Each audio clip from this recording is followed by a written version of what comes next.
Dozy. Yeah, Dozy's a little bit ashamed. Dozy killed a chicken yesterday. He's just a little dog though, right? Yeah, you didn't know better. It was fun to run after the chicken and to chase it. And then it died accidentally. That's what young dogs do. They kill chickens when they run around free range. Shit happens. I think he knows he did wrong. My older dog disciplined him. Yeah, today I want to talk about your thoughts. I feel a lot of people are in a good place right now, but some people are very low energy, down, maybe even depressed. And our thoughts are usually what make us feel weird about ourselves and our environment.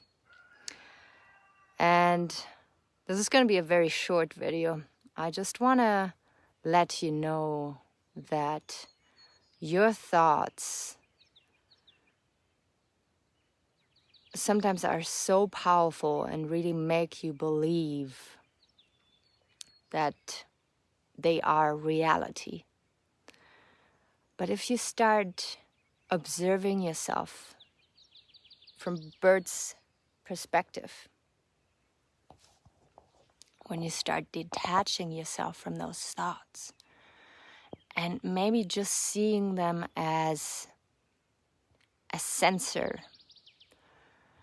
like a feeler, then you can learn that your thoughts are just a reflection of how you feel right now. So let's say you are cold, you are hungry, your friend that you wanted to meet up with just canceled. Of course, your thoughts are going to be dark and not joyful, not excited, not full of drive and life force, because your body is in distress and your emotional body is in distress. You were hoping to reconnect with that friend and have a fun time, and now that person canceled. And your thoughts are going to be, maybe even make you feel worse than what the reality looks like. How can you get out of that funk? You can get out of that funk in realizing that your thoughts are just a reflection, and you can change your state of mind and how you feel in taking really good care of your body. Sometimes our thoughts are very negative and even aggressive because it is our body who's trying to subtly, through hormones and other little tricks, to show us, hey, we need your attention, we need you to take care of us. But all we can think of is those negative thoughts and starting to believe these thoughts and starting to act upon these thoughts because we believe in these thoughts. So the number one thing that I do when I see myself, feel myself in a funk, is going through a checklist. Am I taking really good care of my body? Did I drink enough? Did I maybe even take electrolytes in order for my body to take in the hydration even better? Did I have fresh food and vegetables? Did I spend time outdoors today? Did I have a positive interaction with a person, be it a stranger, a family member, or a friend? Did I have good sleep?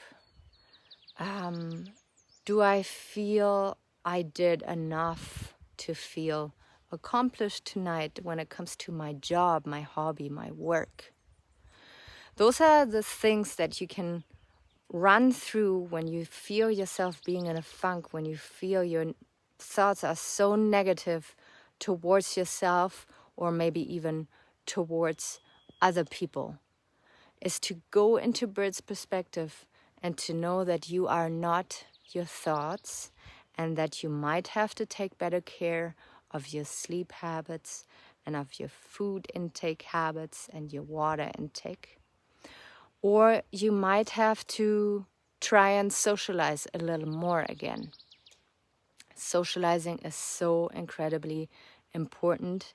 We are herd animals, and this pandemic like tore us apart, separated us from other people, and it is hurting us on such deep emotional, spiritual levels. I see it on Facebook all the time, not on my timeline because I just have awesome people on my Facebook, but when I look on other people's pages, there's a lot of aggression going on, a lot of separation going on. And I feel it is because media, social media, and those pandemic restrictions separate us on a physical level. So emotionally now, we feel we are in survival mode. We are separate from the source that gives us energy, and we feel isolation and loneliness that is creeping up on us and hurting us deeply. And it makes no sense to be attacking other people and to be aggressive. But sometimes when you feel so desperate and so lonely, it's the only way of communicating or relating to people that we think is available to us. So I feel if we all become a little more aware of our thoughts, and this is what meditation does to you, it is so incredibly hard. You sit down and you stop running away from stuff. You start realizing what is going on in your mind. What can you observe? Maybe like feelings coming up. But when you gain that awareness, you can go through that checklist and realize, hey, do I want to give those thoughts some truth, some power? When I get out of meditation, do I want to act upon my thoughts? Are they benefiting others? Are they supporting others? Are they supporting myself? And if not, don't cling to these thoughts and just drop them. And it is hard at first because your ego is gonna fight and say, no, I'm right, and no, I'll feel this way, and I think this way, and this is what my reality looks like, and other people should learn from it, and I wanna influence people.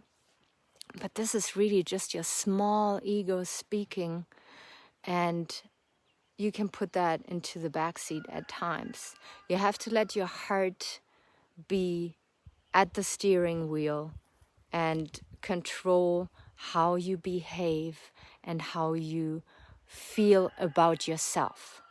The better you feel about yourself, and I know I'm repeating myself, but the better person you can be out there in society, and the more resilient and healthier our society will be.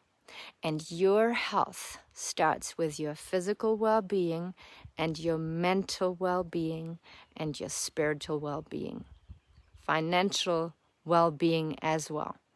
But it all starts with your thoughts. What do you think about when you look into the mirror in the morning? Can you even look yourself in the eyes? Or do you just quickly wash yourself and then off we go? Make the time and observe your thoughts. Maybe for 10 minutes, maybe for an hour, however ambitious you feel. And be really critical of what thoughts you are engaging in. I've had to learn it the hard way, of course. That's the kind of person I am. I always try. I always have to run into a wall first before I learn. But when I started meditating, it was so extremely tough. It was so uncomfortable because it made me encounter with the stuff that I didn't want to see, the reality that I didn't want to see. It made me strip off all my layers of protection and bullshit that I had carefully put around my ego and my soul. And now sitting down with myself, not worrying about any to-do list, not worrying about any appointment I have to attend or any expectation I have to fill, just to sit with myself and to observe my thoughts and to realize how negative and self-destructive they were. And to then go back and find out why do I not accept myself fully? Why am I still so full of shame and anger? And of course, if I still feel that way about myself, my thoughts up here are not going to be jolly and joyous and constructive and help me to create beautiful relationships, or maybe even a business, or whatever you want to create. If you observe your thoughts being self-loathing, always negative, always seeing the worst in people, always seeing the worst in any outcome, it is like driving a car with a handbrake the whole time. It is so extremely draining if you are not aware of what is going up in here, your hard drive. So this little video here was about your thoughts, the way you feel about yourself, and to really be critical in what you engage in and what you feel is authentic to your nature even, and then expressing it to the outside world. But to have kind of that bouncer or filter, your higher self having that position, to distinguish between thoughts that are valid to be thought out, or thoughts that are destructive, maybe even hurting other people, and not constructive at all. So now if you feel you are in a funk and you went through that checklist, did I take really good care of my body? Because your body is going to come up with some stuff that you're not going to connect to your negative thinking. When you are in hydration, not hydrated enough, when you didn't eat the right foods, when you didn't sleep enough, your thoughts are not going to be positive and creative. And then you have to go and do your homework and take care of your sleep, of your healthy nutrition, of exercising, not having to go to the gym, but maybe just a walk. And then reconsider, okay, do I feel better? Are my thoughts more clear now? And do I have an overall different state of mind? So take care of your body first, and then you can be sure that your thoughts will be in order. And if not, sometimes you have to just reach out and ask for help. Make a phone call, call a loved one, and share your thoughts. And they can help you most of the time to make you aware, hey, this is a fear that is not valid. This is a concern that is valid. Let's dive deeper and let's try and find a solution. So check in with yourself first and with your body. Take really good care of your body, and then observe your thoughts and notice what is going on a daily basis. And then reach out to friends and family if you don't know how to help yourself, but you have to start with yourself first. You are not your thoughts. Your thoughts are constantly here, swimming around, wanting your attention. You are the entity that is observing your thoughts. And that part of yourself is controlling if a thought is valid to be pursued or not. Thank you so much for watching. If you resonate with this, share with loved ones, with people that you care. I'll be out there very soon again. Bye-bye.